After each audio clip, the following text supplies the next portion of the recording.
We've all seen the photographs. A blackened, charred spot tucked away in the corner of a closed room, everything around it seemingly untouched, but lurking conspicuously on the fringe of that scorched black patch, a perfectly preserved, untouched human limb. According to Wikipedia, spontaneous human combustion is the pseudo-scientific concept of the spontaneous combustion of a living or recently deceased human body without an apparent external source of ignition on the body.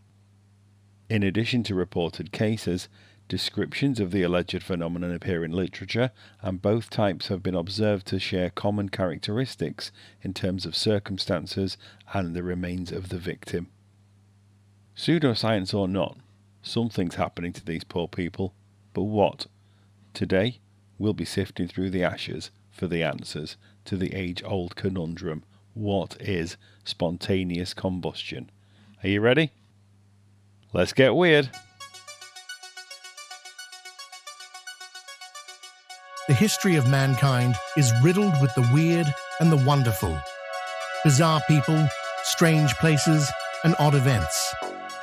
For centuries, we've told each other fantastic stories around campfires and in darkened rooms. Tales of ghosts, UFOs, and conspiracies. But are these stories exactly that? Stories? There's only one way to find out. Dive into the rabbit hole and enter Marc W. Shako's Weird World.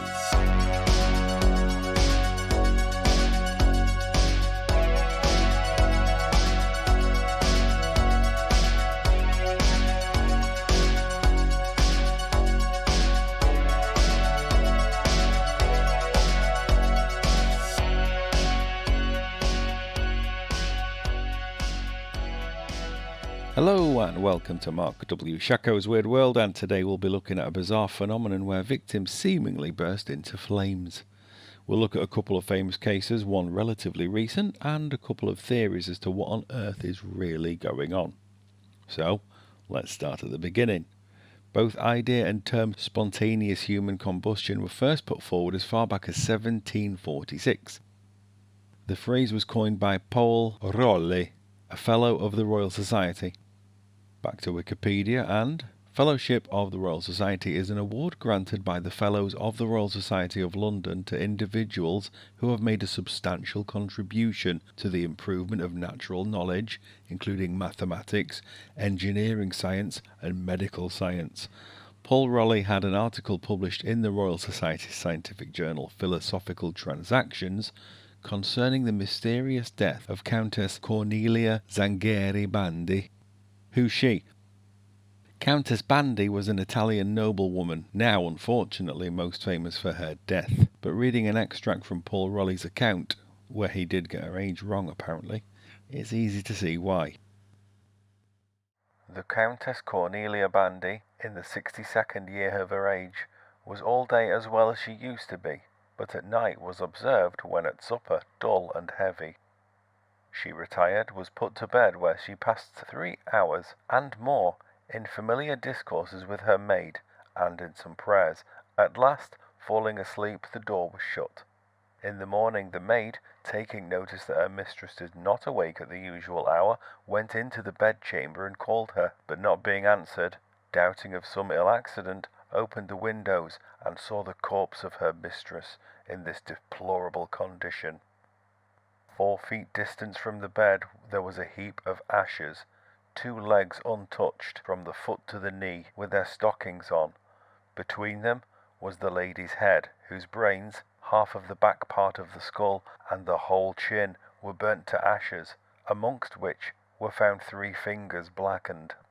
All the rest was ashes, which had this particular quality, that they had left in the hand when taken up a greasy and stinking moisture. The air in the room was also observed cumbered with soot floating in it. A small oil lamp on the floor was covered with ashes, but no oil in it. The bed received no damage. The blankets and sheets were only raised on one side, as when a person rises up from it or goes in. The whole furniture, as well as the bed, was spread over with moist and ash-colour soot, which had penetrated into the chest of drawers, even to foul the linens. Nay, the soot was also gone into a neighbouring kitchen and hung on the walls, movables and utensils of it. From the pantry, a piece of bread covered with that soot and brown black was given to several dogs, all which refused to eat it. In the room above, it was moreover taken notice that from the lower part of the windows trickled down a greasy, loathsome, yellowish liquor, and thereabout they smelled like a stink, without knowing of what, and saw the soot fly around. It was remarkable that the floor of the chamber was so thick smeared with a gluish moisture that could not be taken off, and the stink spread more and more through the other chambers. Gruesome, to say the least. First, stop picking her ashes up with your hands, and then feeding her ashy bread to the dogs, for fuck's sake. No surprise the scene had the effect it did on those who saw and heard about the death, but what was going on here? Taking a quick look at the hours leading to her death, we get this. During her last dinner, the 66-year-old countess was dull and heavy. Some accounts report that she was a brandy drinker, and that she used to sprinkle camphorated brandy on her body to relieve physical pain.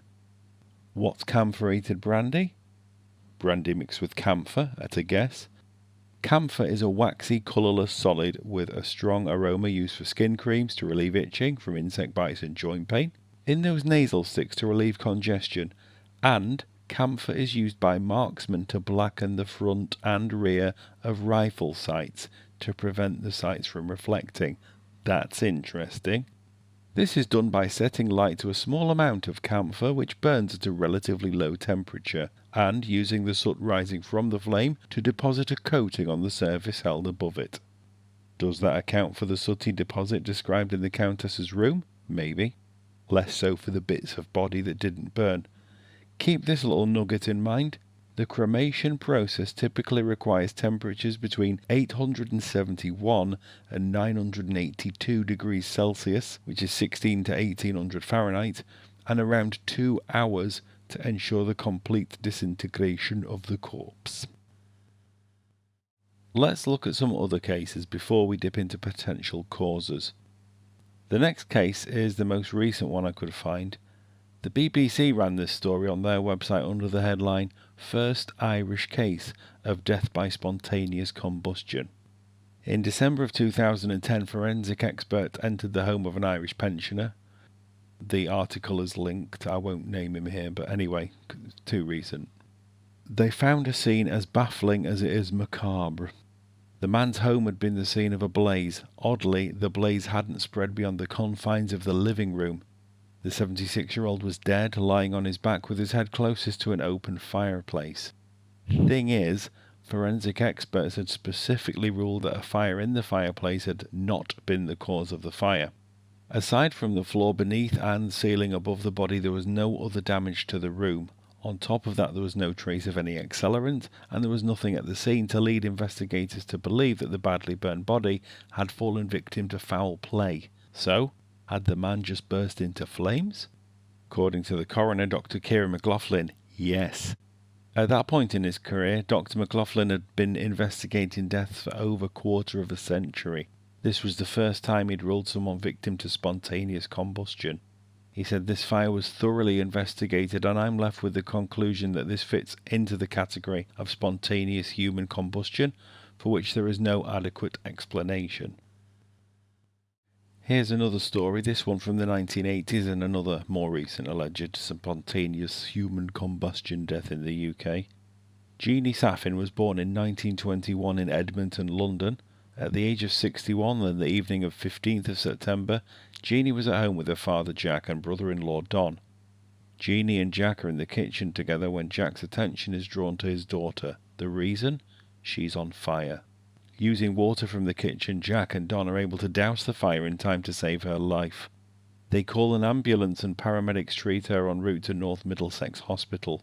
Jeannie was then transferred to a specialised burn unit at Mount Vernon Hospital. Sadly, Jeannie died 8 days after the original incident. The official cause of death is bronchopneumonia due to burns, but Don said Jeannie had flames coming from her mouth and made roaring noises like a dragon. Both Don and Jack repeatedly claimed there was no source of ignition in the kitchen except the pilot light on the gas stove before Jeannie was burned. Medical evidence does not support the idea that flames were coming from Jeannie's mouth, as according to the hospital records, her mouth was undamaged. Those same medical records support the conclusion that the majority of her burns were the result of contact with burning or melted nylon from her clothing, but then go on to say the burning and melting patterns of her nylon clothing could make it appear that the fire was coming from inside Safin's body. Which, I don't know, sounds weird. Why add that in there? The fire either was or it wasn't internal. When Jack and Don said she was burning from the inside out, they weren't basing that on the melting patterns of her clothes. Anyway, at the inquest into Jeannie's death, relatives claimed this could have been a case of spontaneous combustion, but John Burton, the coroner, said there was no such thing and gave an open verdict. Skeptics who've looked into the case put forward the idea that embers from a pipe could have set Jeannie's clothes alight. What are your thoughts on that one? Accident? Paranormal? Let me know in the comments.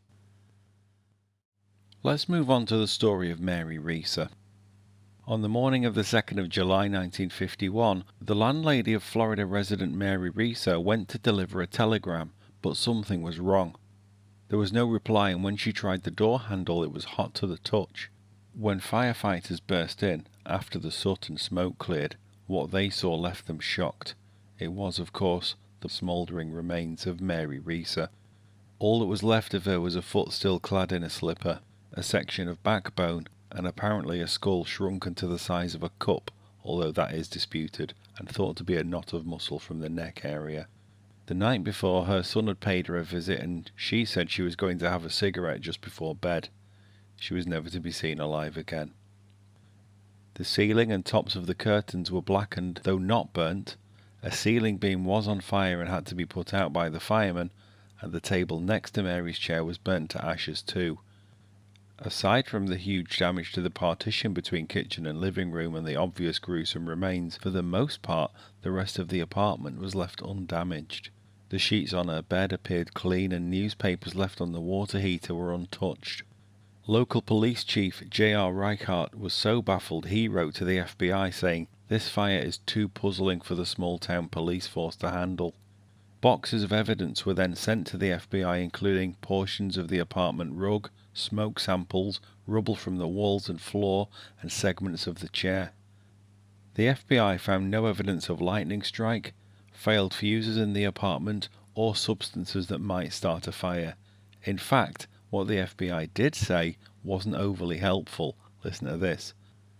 There was no odour of fire or burning flesh reported by the landlady or Reese's neighbours. No time of death was established, so it was impossible to figure out whether the fire burned quickly or smouldered overnight, and no smoke was detected by neighbours or others in the area. Over a month went by before the police delivered a verdict. Mary Reese's cause of death was likely the cigarette she was smoking. She dozed off, and the offending cigarette could have ignited a voluminous nightgown. Again, the cremation process typically requires temperatures between 870 to 980 Celsius, which is 16 to 1800 Fahrenheit, and around 2 hours to ensure the complete disintegration of the corpse. Keep those numbers in mind as I tell you what AI says about a house fire. A typical house fire can reach temperatures between 1 and 2000 degrees Fahrenheit. In extreme cases, if the house contains flammable materials like propane, temperatures can exceed 3500 degrees Fahrenheit. Remember, little else in the apartment was burnt, so we can presume there were no accelerants. Flashover, a critical event in a fire where everything in the room ignites simultaneously, usually occurs around 1100 degrees Fahrenheit. While investigators ruled accidental death the most plausible theory, anthropologist Wilton M. Krogman from the University of Pennsylvania disagreed. "I cannot conceive of such complete cremation without more burning in the apartment," Krogman said, according to the York Daily Record. So some dispute about that one. Very interesting. So what's really going on here? Talking on the subject of the case in Ireland, retired Professor of Pathology Mike Green said He'd examined one suspected case in his career, expressing dislike for the term spontaneous combustion, as there had to be some source of ignition, possibly a lit match or cigarette. I'm just going to jump in here. This is what gets on my tits about modern science.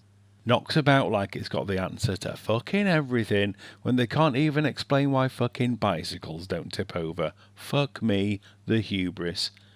It's okay to say we don't know. That's how we figure shit out.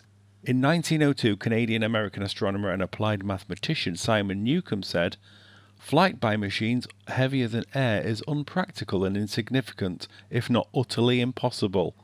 In December of the following year, the Wright brothers made him look a right twat.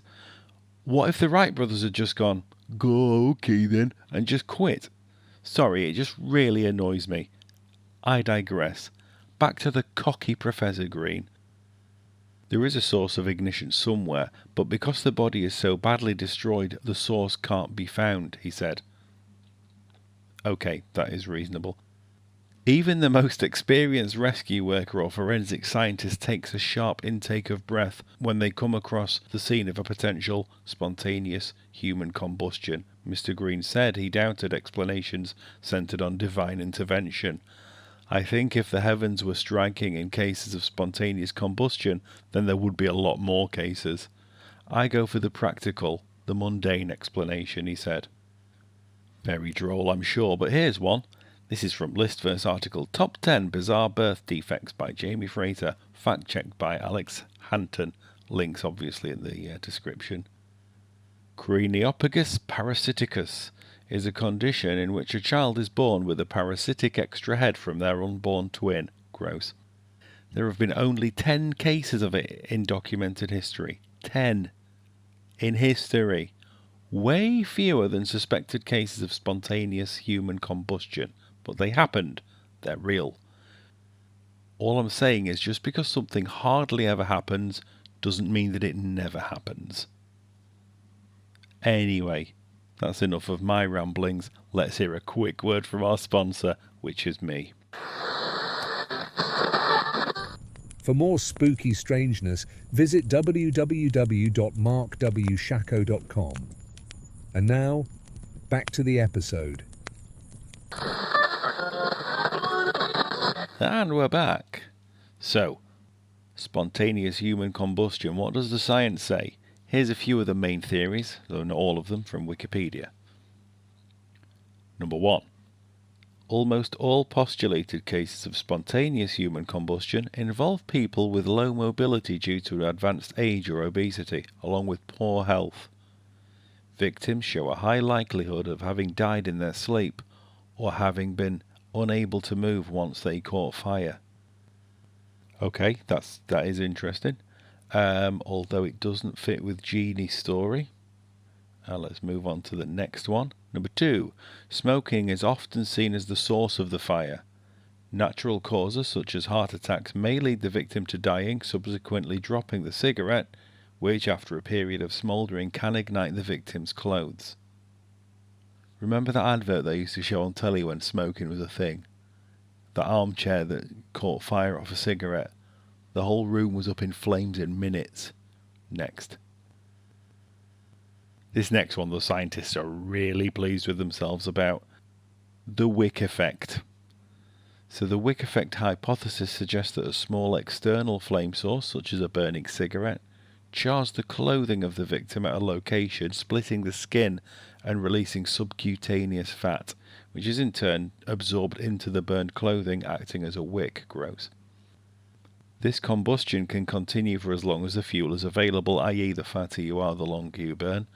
This hypothesis has been successfully tested with pig tissue and is consistent with evidence recovered from cases of human combustion. The human body typically has enough stored energy in fat and other chemical stores to fully combust the body. Even lean people have several pounds of fat in their tissues.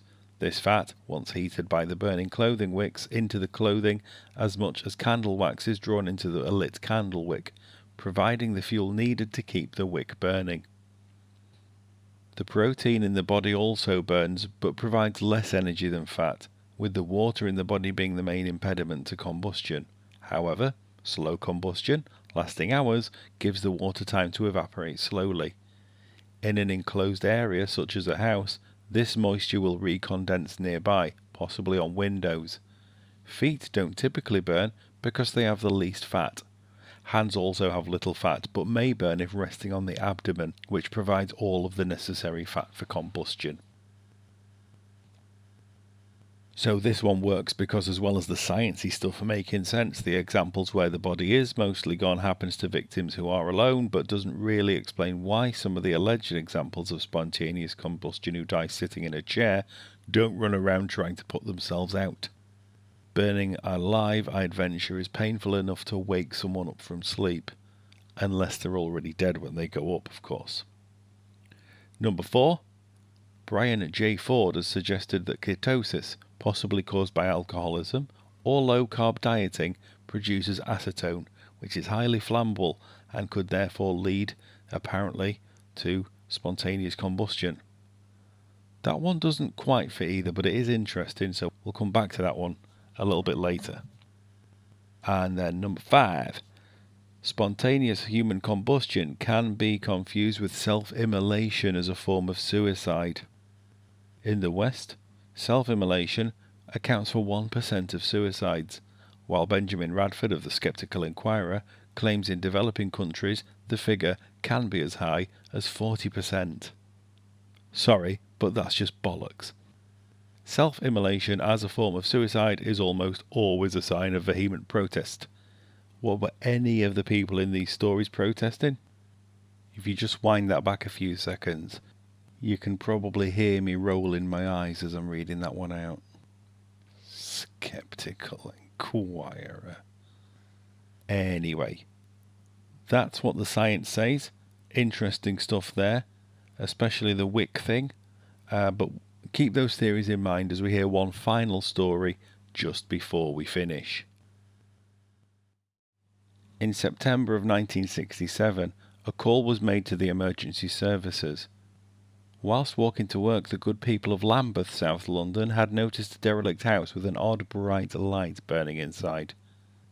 Shortly after the call was made, the Lambeth Fire Brigade arrived on the scene, and what Brigade Commander John Stacey saw left him shocked. The source of the bright light was the burning body of Robert Bailey, a local alcoholic. He'd sheltered in the house overnight and caught fire the next morning. The rest of the house itself was untouched, only Bailey burned. According to Stacey, Robert Bailey was found in the fetal position at the bottom of the stairs. In his stomach was a 4-inch slit, and burning from it a cone of blue flame, similar to that of a blowtorch. There was no damage to neither the house nor Bailey apart from the area immediately surrounding the slit. The rest of his body and even his clothing was untouched. Thinking the poor bastard might still be alive, they emptied several fire extinguishers, eventually dousing the fire. Stacey said that the flame was coming from inside Robert Bailey, that the man was burning from the inside out. Such was Bailey's agony during the episode, he'd bitten into the solid mahogany of one of the newel posts of the stairs. His dead body remained teeth locked into the wood. His jaw had to be prized open by the firemen. An investigation determined that no source of ignition could be found. In what might be one of the greatest understatements ever committed to record, Bailey's death was put down to unknown causes. So, is spontaneous combustion a thing? Despite my rant earlier, I love science. The wick effect from earlier, where body fat soaks into clothes, that would keep a fire burning for a long time and maybe even localize it. The low fat content of feet even explains why they may be left behind. The one issue I do have with it is many victims are found on the floor lying down. If there's low body fat on feet, then surely there's low body fat on a skull. Unless the victim's sitting up, then that would be commonly left behind too. I mean, that was the case with the Countess from the beginning of the episode, but you don't really hear about it with the others.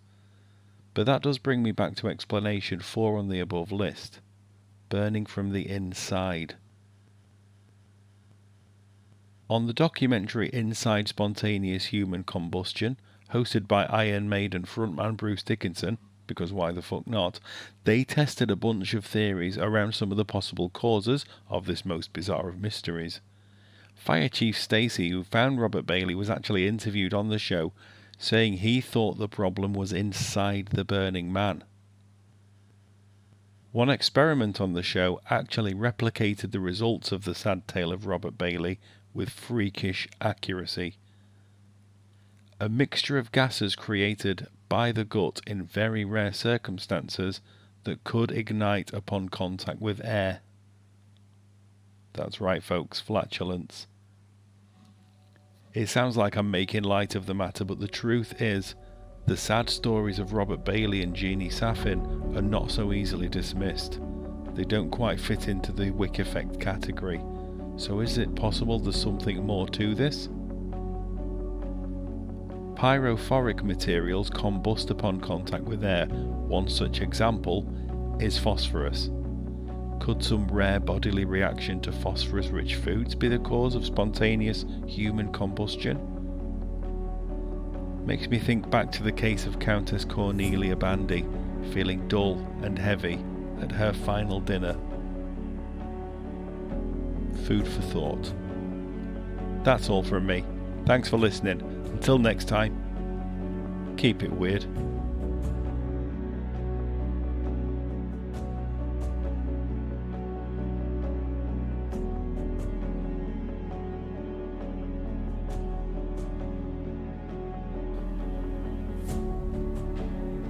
The intro music is Slasher by Carl Casey at White Bat Audio. Check out his YouTube channel.